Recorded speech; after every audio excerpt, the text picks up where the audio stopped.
Judge, welcome. Thank you.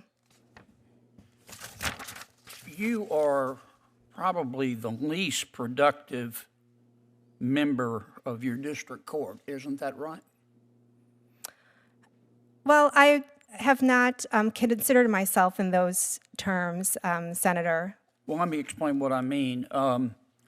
You have 125 motions pending that you've declined to decide. Let me finish. That's more than any other district judge in the entire Seventh Circuit. In fact, you rank seventh highest nationally, do you not? I am not familiar with those statistics, Senator Kennedy. You haven't looked? I did look in preparation for this hearing, but I didn't compare myself to others. You haven't seen that you ranked the seventh, the worst in the country in terms of making decisions? You are the first to tell me this.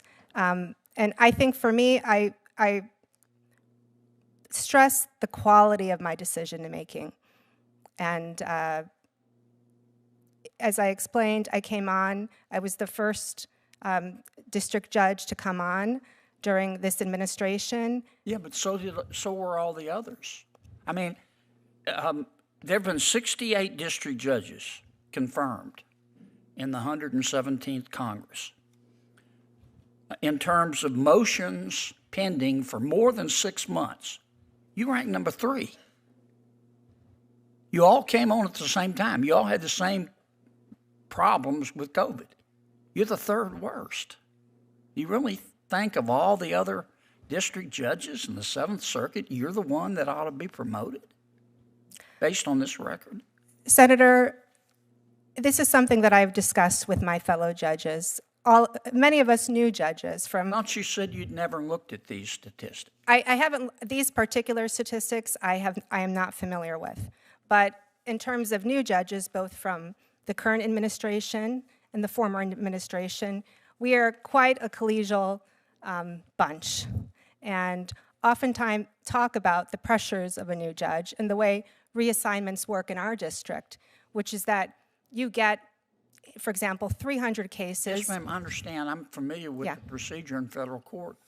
Here's what I'm trying to understand. Why is your record so bad?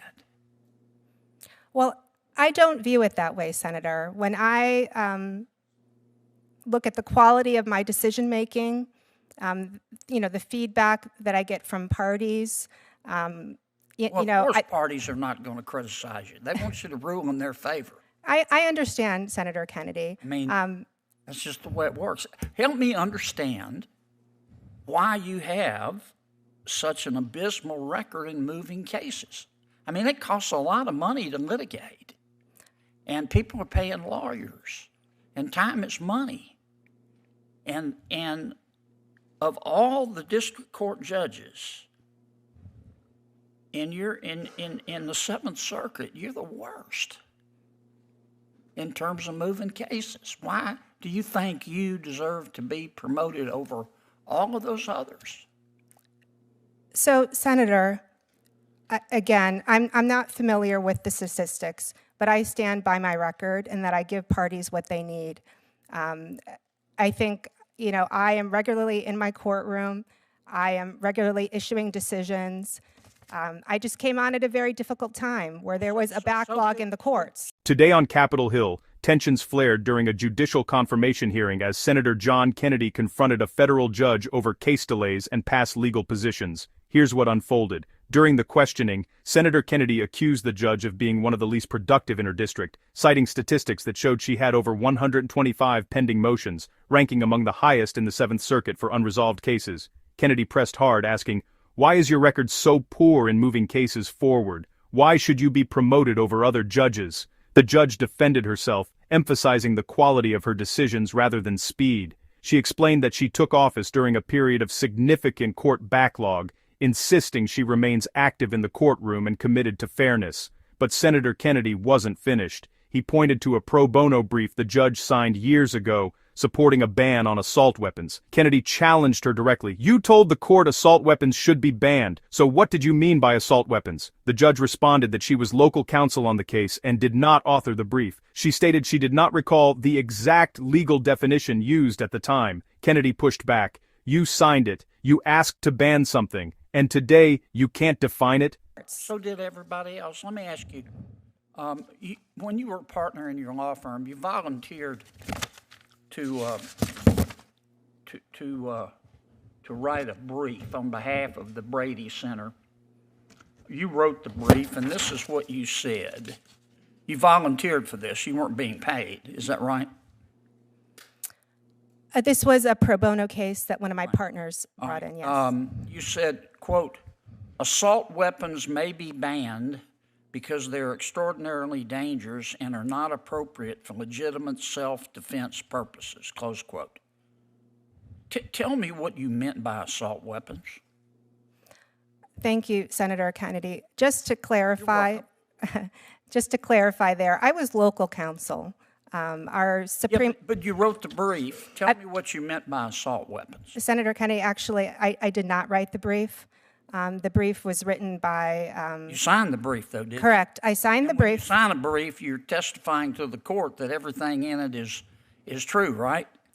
Yes. Okay. So they're your words in terms of the court, right? Well, you're correct, Senator Kennedy. Okay. I would never Tell me sign... what you meant by assault weapons. So I am not a gun expert, and at the time, that brief, I think, was about 10 You years... were giving the court advice about, say, ban assault weapons. What is... You told the court you were an expert. Just tell me what you wanted to ban. Senator, sitting here today, as I said, I did not write that brief. I was local counsel. Sign the brief. I understand. At the time Tell me what you wanted to ban. That's all I want to know, Judge. I don't remember the exact definition of assault weapons in the ordinance that was at issue. So you submitted a brief to an appellate brief. You signed it, and you don't know what. And you said abolish assault weapons, and you don't know what you wanted them to abolish. Senator, at the time that I signed the brief, I read the brief because our Supreme Court required an Illinois bar member to sign the brief. I was not responsible for researching the content. You were responsible for the brief. You signed it. Absolutely, absolutely. And sitting here today, I do not remember the characteristics of that were cited in the ordinance for the assault weapons ban. It's not an area of practice that I have specialized in. I'm sure 10 years ago I could have answered your question. And but Judge, sitting here today, you think Senator, you deserve your to be time has promoted with this record? Senator, I stand by my record. I stand by my record. Senator Butler.